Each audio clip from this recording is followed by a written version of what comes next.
G'day ladies and gentlemen, welcome to Draw with Jazza. I'm Jazza and today I'm going to be making a video on drawing animal legs. We're going to talk about drawing the front and rear legs of an animal, and I'm first off going to make the comparison between these and the human arms and legs so that in your mind you can transition your understanding of the anatomy and bone and skin structure of those human examples into the animal examples. And as you can see, I've got a human leg next to an animal leg and then a human front arm next to an animal front leg. The examples of animal legs in this scenario are pretty generic. They don't belong to a specific animal, though I suppose they'd be closest kin to a dog. But after I go through and make these comparisons, I'm going to then go through to drawing some examples of these animal legs of different kinds of animals and how you can apply them in various situations. So first things first, we're going to start off with the human leg and the animal hind leg. Now at first glance, the structures of these legs look completely different, and that's why a lot of illustrators or animators who are starting off and want to learn how to draw animal legs can be really thrown off and not really understand that anatomy. But in reality, the anatomy is almost identical, it's just proportioned differently. Similar to the example that I gave in the video I did on drawing wings, how the bone structures of the wings are the same as the arm and hand. We have the same sort of thing happening here, but it's even closer in its resemblance. So I actually have a few things I've prepared beforehand to show you. And the first is the bone structure of these two legs. So I'm going to show the bones that I've prepared earlier, and I'm going to just point out a few interesting things. First things first is the actual setup of the bones is almost exactly the same. We start off with this, which I believe is called the femur, which is the top big bulky bone. And you can see that this is present in both the human and the animal, with a larger joint starting at the hips here and ending at the knee. So same here with the animal, starting at the hips here and ending at the knee, with the large bone extending from top to bottom. Then of course we have a kneecap area which sits between the femur bone and then the lower leg bones, which is it tibia and fibula? I'm not entirely sure. That's not the arm ones, is it? It doesn't matter. The names of the bones don't matter, because the fact is I don't know them, but at least the most important thing is to know the placement. And the placement is from where the end of the femur is and at the bottom of the kneecap, then down to the heel where the that joint is there. Now you can see the human heel, or ankle I suppose I should say, is closer to the ground than the animal one. The animal one is almost on its tippy toes. If you look at the anatomy, what's actually happening here is the equivalent as to if a human had these joints bent in the same sort of setup, and then from here we have, let's divide the foot into two parts. We have the top part of the foot, and then we have the toes. So in the human example here, the top part of the foot and the toes are both rested flat on the ground. Whereas here with the animal example, we have the toes rested on the ground and then the top part of the foot connecting to the heel. So that is how the anatomy kind of works, and that's why it looks a bit different, because the top part of the foot of an animal in many cases is quite long. So it almost looks like a different bone, and the way the leg bends looks quite different too, because with the human leg we have a joint set up that looks kind of like this, whereas with the animal leg we see something that looks more like this. And it's no wonder, with an angle that's more like an S, that we assume that the anatomy is different, but in reality it's quite similar, which takes me to my next point, which is where it gets even more interesting: the muscle structure. So I'm going to bring this up here and I'm going to hide the bones that I drew, and you can see the muscle structure is like the bones, almost identical, just placed a little differently and in a different position. And you can see that the major leg muscles that I've got here in the human leg and the animal leg are, like I said, almost identical, but with the animal leg ending up here at the ankle. Of course there are muscles in the foot, but I'm not going to go into detail there, and you don't really need to know it. You almost need to know more about the bones of the foot to see how it actually looks externally. But in terms of knowing how the shape of the leg kind of takes place, the muscle structure is more important to know with the leg. And so we have the same sort of muscle groups. We have the butt muscle group, we have the front muscles of the leg, and then we have, of course, the side one and then the one on the other side, which you actually can't see. Then you have your hamstrings here at the back. And then with the calf muscles, and of course we're only showing one side of it here, we have the shorter, fatter calf muscle that kind of goes halfway down the leg before turning into more tendons and stuff. And then we have the front muscle, which sort of extends down towards the ankle. So as I've shown here, you can see that the muscle structures of the leg are almost identical as well. So I'll just hide these, and now I'm going to just show the same sort of thing with the arms. And as you can imagine, and as I'd explained previously, a similar sort of thing is happening here. So I'm going to start off by showing the bones. We start off with the connection here from the large upper arm bone to where it connects to the shoulder, and then down to where it connects to the elbow. So that's our first bone, and then we have our second set of bones, which, like the leg, is kind of like divided into two. And then in a similar situation to what we had with the foot, the human hand, if we were crawling on all fours, we could kind of have our palms flat, or kind of our palms up a bit with the weight resting on the pads of our fingers. So in this scenario, I've done it more the animal-like way, where we have, let's divide the hand into two. We've got the palm part of the hand and then the finger part of the hand. Our thumbs are quite long and opposable, and we can touch the ground with them. And most animals have what my wife calls a dew claw, and I don't actually know if that's a technical term or anything, but that's this thing here. And that is actually their equivalent of what our thumb is. And then we have the top part of the hand, which is elongated, much like it is in the canine leg that I showed there. And then we have the fingers, which are a bit shorter.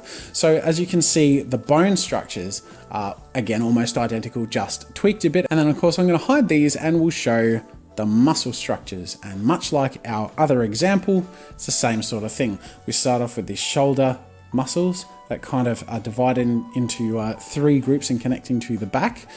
With the animals, they're quite a bit bigger because they're bearing their weight a lot more of the time, and using those connective muscles that are in the upper parts of their arms or front legs quite a lot more than we are, because we're not constantly bearing weight on them. So their shoulders and back in particular are quite strong, where ours aren't necessarily as pronounced. But the same sort of muscle structures are happening here. We have the bicep and tricep, and then we have the forearm. And our bicep and tricep and forearm muscles, when proportioned comparatively against the back and the shoulders and those sort of more functional crawling on all fours muscles, ours are quite bigger, the bicep, tricep and forearm muscles, because we do a lot with our hands. We lift, we pull, we push and things like that. And they are very much functional muscles on the front and ends of the arms that animals don't use as much. They use more this part of the muscle structure, where we use more of this part. So that's basically it for my example set. As you can see, I've got it all divided into layers here. If you want to actually check it out and delve into it yourself, and if you want to have a play, for example, if you want to look at the animal leg muscles in isolation to anything else, you can definitely play around with the layers there. The reference file is free. Check it out in the description. But the last thing I want to do is hide these layers that I have here and just draw a few different legs. Now, first things first, I'm going to provide an example by drawing a human leg. The reason I'm doing this is because I want to kind of create that connection between how much detail and effort I actually put into drawing a human leg compared to what I just showed you, because all those layers with the muscles and bones are much more complex than you will actually need to go into detail with to draw the human or animal leg. So the first thing I do is start off with a circle that resembles a bit of a hip shape. The next thing is I draw a line that resembles the larger upper leg bone, and a joint, and then a line that resembles the lower leg. And then often I draw the construction lines of a foot just by drawing like simple block shapes like this. Now I'm drawing one that's sort of divided into two, because I'm going to have the foot kind of on its toes. And then still in this construction phase, I go into adding some silhouettes. So I just kind of roughly outline where I know the muscles kind of sit out. And sometimes I might draw the muscles themselves just to make sure I get things looking right. But you won't always need to do this. And once you learn how the structures of these different anatomical features sort of work, you can often go into drawing the silhouette straight away. So that is basically how I will draw the construction line of a human leg. And then in drawing the line work, I'll basically add skin to the top of the bones or my construction lines. I'll just kind of outline the main points of focus, or the things that actually stand out more. For example, if it's more defined in the muscles that are happening here. Otherwise, we can then just add the details like the toes, add our little tweaks, and then we're basically done. So if I hide my construction lines, you can see that I've got the basics of a human foot there, and it was a lot simpler to put together than what the start of the video might have implied. So this very same process would be used to create illustrations of animal legs. So I'm going to provide a couple of examples here. I'll start off with maybe horse legs. So first things first, horses have very large hind areas. So you can see the proportion difference is quite large there. And then we start off by just drawing the basic structures of the horse leg here. That is how I would draw the construction area of a horse. Then I would go in to adding the meat on the bones, so to speak. It's important to get a basic grasp as to how the muscles are proportioned, or how the skin and fur sort of sits on the different animals. As you can see, the horse leg example is very different to the early animal leg example that I showed, comparing it to the human leg, but the basics of how I would put it together is very similar.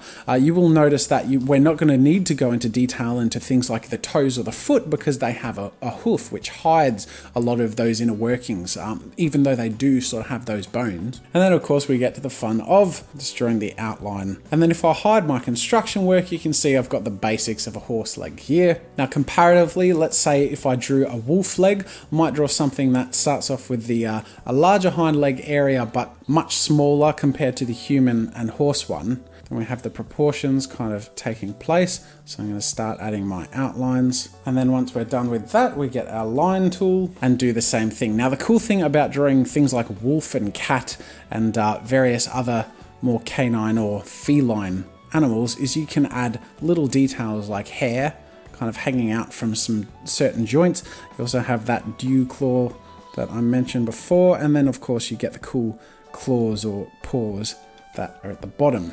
And then of course if I hide my construction work, you can see how that's come together there. Now of course they are some examples as to hind legs, and let's do the same sort of thing with a front leg. Let's say we'll do the front leg of a cat. So we have the cat sort of has a very arched back a lot of the time, so we're going to have a large sort of shoulder joint here, and then we'll have the bones of the front leg kind of joining there, turning into that hand sort of area. Now in reality, of course, I'm drawing this as big as the wolf leg, but it would be much smaller, so I'm just going to shrink that down so you can kind of make those connections. And then we draw in the outline or the silhouette, and then finally we add the meat on the bone by drawing the outline. Now I hope if I've conveyed anything at the end of all this, it's quite simply that it's easier than it looks. It's more simple than early illustrators seem to sort of understand.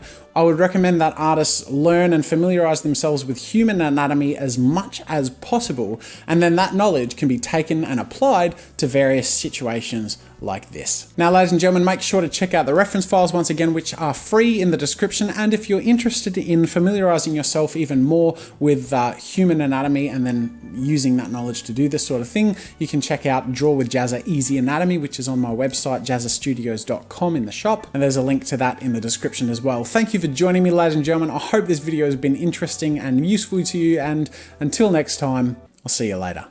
Thanks for watching. If you enjoyed this video, subscribe to my channel to see new content every week. Check out more of my stuff by clicking the annotations over there. You can get the reference files for this tutorial by clicking the link in the description. And if you want the reference files for all the tutorials I've ever made, check out the tutorial archive.